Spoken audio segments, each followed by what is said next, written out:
We know the world doesn't need any more loud VQs out on the road, but today we're gonna do just that and add some resonated test pipes.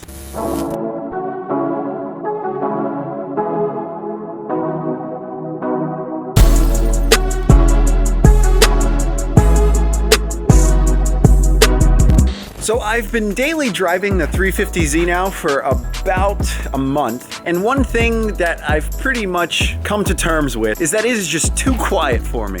The FRS has always been notoriously loud, the S13 is on a completely other level of loud, and the 350Z, it's tame and honestly really daily drivable.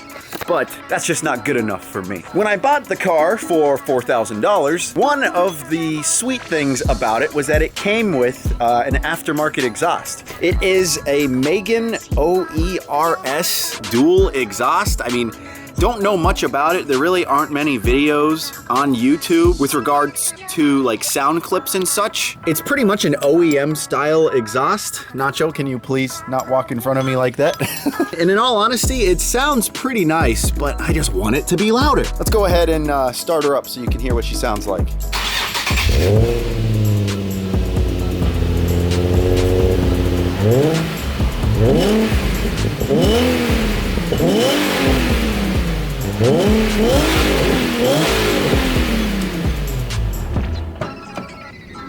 So like I said, it has a nice growl, but it's just a little too tame. When you get up into the higher RPMs, the car does kind of feel like it falls flat on its face in terms of torque. So deleting the catalytic converters will help us get a little bit more power out of the VQ. So getting up underneath the car, it looks like I'll have to remove these two O2 sensors. No big deal, but to get to them, I can't really slip a wrench over top without possibly rounding out the edge of it. It does seem like there is a brace here that holds the cats in place that we'll need to remove. So we'll go ahead and use handy dandy impact. So 1, 2, and then 3 and 4. There we go. Now to get the O2 sensors off, I was having a little difficulty still getting the right approach with the wrench. I went into the garage and found a 7/8 inch O2 sensor socket. So it basically slips right over, sits on the O2 sensor, and then you can get a breaker bar, slip it on, and then loosen it. Pretty helpful if you ask me. And in typical ambush drift fashion, it is the next day, probably about, what you said, 6 hours into trying to get some of these bolts out. Well, that one bolt. Well, yeah, exactly. So, any of you 350Z guys, there's these little things called demon bolts. And essentially what they are, on the top of the catalytic converter are 2 bolts. The other 2, they are nestled extremely annoyingly up on top of the flange on the cat. And the only way to get to them is to go through the top of the engine and then feed a really long extension down there to get them to break loose. After going to Harbor Freight and Lowe's and Home Depot trying to get all of the tools to slip the 14mm socket over the bolt, you have to get an impact swivel and then a wobble extension and then your 14mm. I tried many different methods to get that 14 to slip over the bolt, but it would keep rounding it out essentially. You can see there's the bolt. Looks like it's just beginning to round itself off. Super annoying, but if you use this combination here with this long of an extension, you feed it through and you can get it out. But you really need the longer breaker bar. Yeah, we had to use a long breaker bar from Harbor Freight to really get the leverage to break the bolt off. And how many tools did you break in this process? I think 4 or 5. 4 or 5. Yeah. Tools? Yeah, but I got you replacements because Harbor Freight offers their warranty.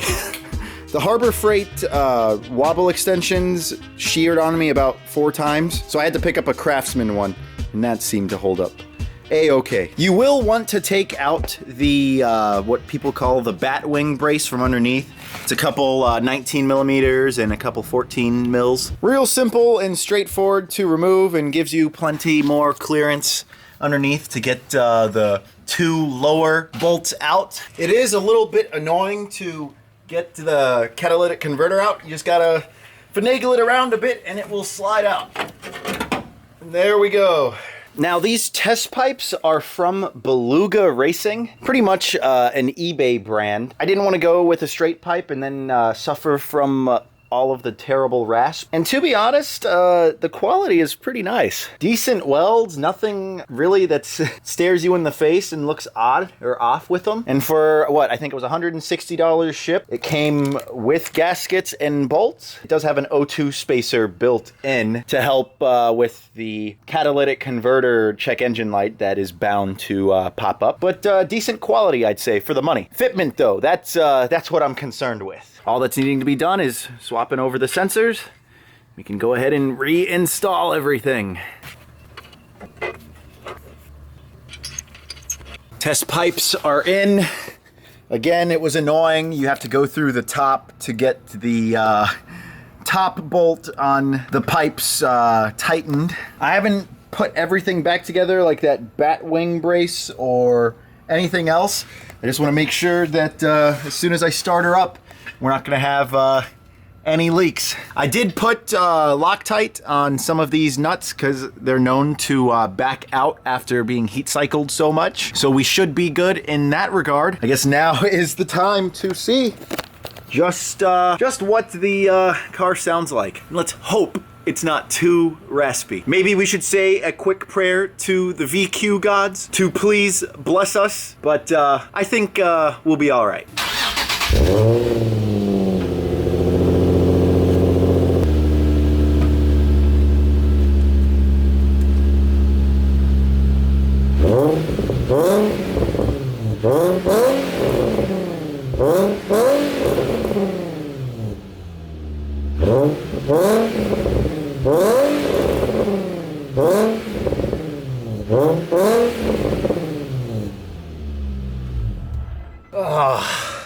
Sounds like we have a little bit of rasp.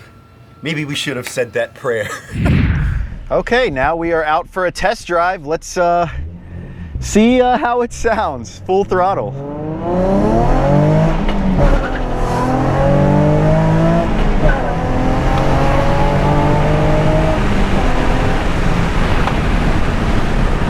Okay.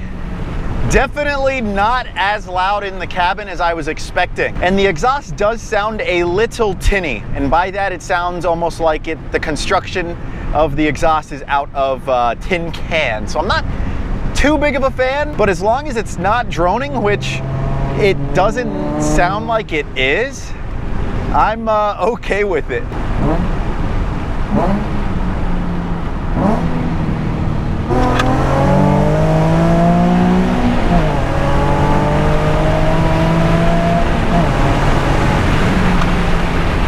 I feel like one of those Instagram dudes that all he does is just do pulls in his 350.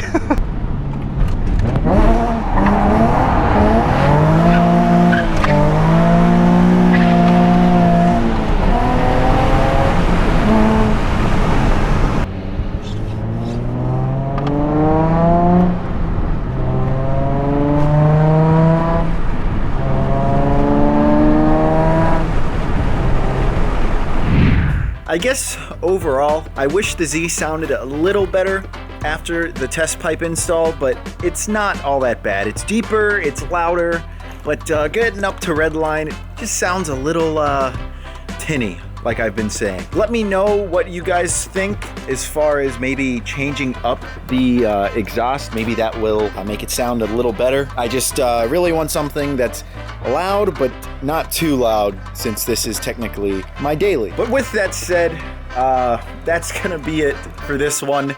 I have BC Racing coilovers, PBM drop knuckles, PBM hydro that we'll be installing in the future. So be sure to stay tuned for that. So make sure to subscribe and turn notifications on for when we get to those projects. I'm telling you, I'm not playing around when it comes to setting this thing up as the perfect drift daily. So hope you guys have an awesome day, and me and the Daily Z, we'll see you next time. Peace.